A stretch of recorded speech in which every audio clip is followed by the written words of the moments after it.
নমস্কার। এই মুহূর্তে ফেসবুক ব্যবহারকারীদের জন্য বড় একটি আপডেট।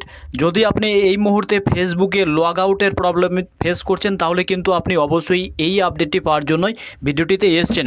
তবে আপনাকে জানিয়ে রাখি, আমিও কিন্তু একই রকমই প্রবলেম ফেস করছি। আপনার অ্যাকাউন্ট হ্যাক হয়েছে কিনা আপনি হয়তো ভয় করছেন। তো দেখতে পাচ্ছেন এই যে আইডিটি আমি লগ আউট হয়ে গেছে অলরেডি। আমি এখানে লগইনে ক্লিক করছি এবং লগইনে ক্লিক করার পরে আমার যে পাসওয়ার্ডটি সেটি যদি আমি এখানে টাইপ করছি, তো দেখুন আমি আমার পাসওয়ার্ডটি টাইপ করার পরে লগইনে যখনই ক্লিক করব তো এখানে কিন্তু লগইন না হয়ে কি একটি যেন কথা লিখে উঠবে। আপনি দেখুন যে এই যে অ্যাকাউন্টে আপনি দেখতে পাচ্ছেন এখানে কিন্তু please log in again, session expire, এটি একবার লেখা উঠছে। আবার এখানে যদি আমি ওকেতে ক্লিক করব এটি কিন্তু লগ আউট হয়ে যাচ্ছে।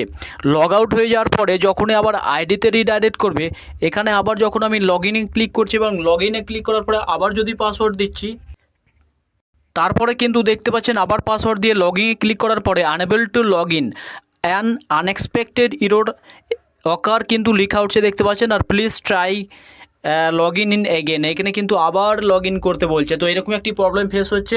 আপনার সাথেও যদি এই একই রকম প্রবলেম ফেস করছেন আপনি, তাহলে কিন্তু অবশ্যই কমেন্ট করে জানাবেন। আর এটি একটি ফেসবুকের তাদের টেকনিক্যাল প্রবলেম নিজস্ব। সারা দেশ কেন, ফেসবুক ব্যবহারকারীরা যেখানেই আছে তারাই কিন্তু এটি এখন বর্তমানের এই অবস্থা হয়ে গেছে, সবার সাথে একই রকম। তাহলে কিছুক্ষণ ওয়েট করতে বলছে, তারপরেই কিন্তু এটি ঠিক হয়ে যাবে। বড় বড় নিউজ চ্যানেলেও কিন্তু প্রকাশিত হয়েছে, তারা বলছেন তাদের টেকনিক্যাল একটি ফল্ট, কিছুক্ষণ পরে আবার সেটি ঠিক হয়ে যাবে। ফেসবুকের তরফ থেকে আবার ঠিক করে দেবে, তাই ভয় খাওয়ার কোনো কারণ নেই। আপনার আইডি হ্যাক হয়নি, আপনি নিশ্চিন্তে থাকুন, কিছুক্ষণ পর এটি অটোমেটিক ঠিক হয়ে যাবে।